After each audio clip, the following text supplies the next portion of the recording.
Mooji and Eckhart Tolle are the greatest gurus of our time. If you just listen to any of the guided meditations that Mooji puts out, you listen to them every day, maybe even several times a day, even Eckhart Tolle, your life is going to change completely. It changed for me because many years ago, about 6-7 years ago, I was listening to Mooji every single day without knowing what he was talking about. And then at a moment's flash, there was emptiness, and I recognized that I'm consciousness and not my thoughts. And from then on came a time where I was a tantra master helping a lot of traumatized women, over 1,000 sessions, and sometimes even with 2 women at the same time, and doing sessions in public parks about non-duality and yoga. That was a big change from what I experienced before. And then came kind of Corona. I let everything go. Other things came.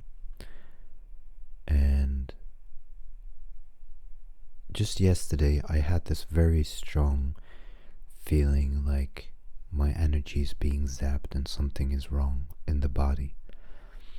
And I knew that I had to go deeper again. And then I played another guided meditation by Mooji, one that was about 40 minutes long.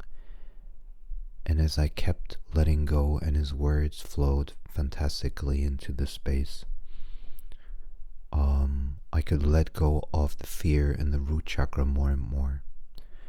So there was more and more letting go, and eventually it settled. And so there are moments that are almost like the personhood is creating or faking a panic attack, like you're gonna die suddenly or something is wrong with your body. It's basically that energy field trying to protect itself.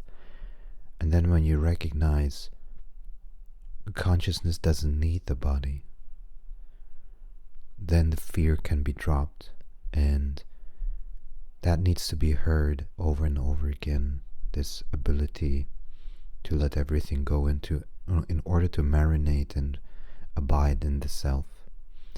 And while Ramana is great and Papaji is great, and you have Mooji as a living master of non-duality, without doubt, and Eckhart Tolle the same. For me, Mooji's words seem to seep deeper, more of a true master,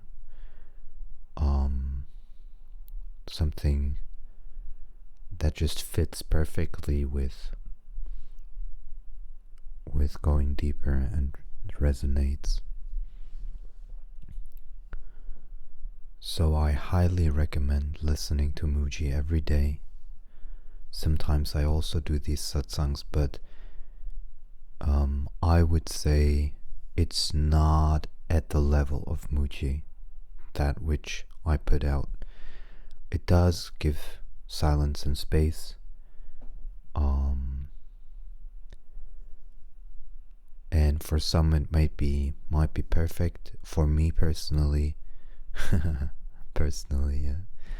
for me it seems that there are moments where I feel like I need to hear his voice guiding me into the nothingness, letting go of the persona.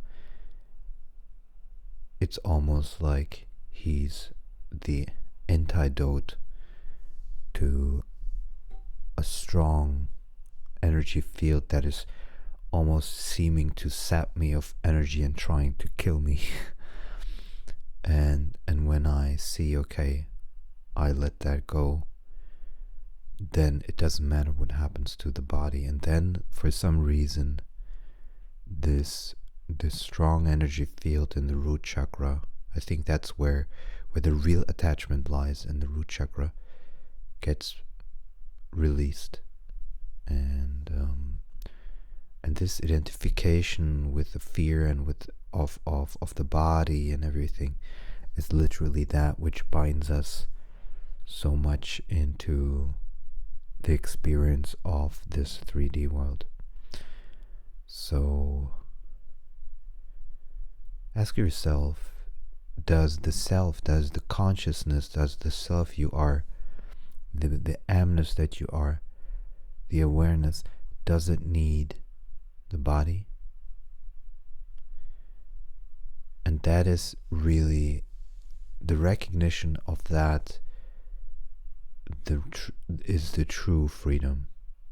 Once you recognize that it's the amness doesn't need anything, and especially not the body, then you are liberated. Otherwise, you're always bound.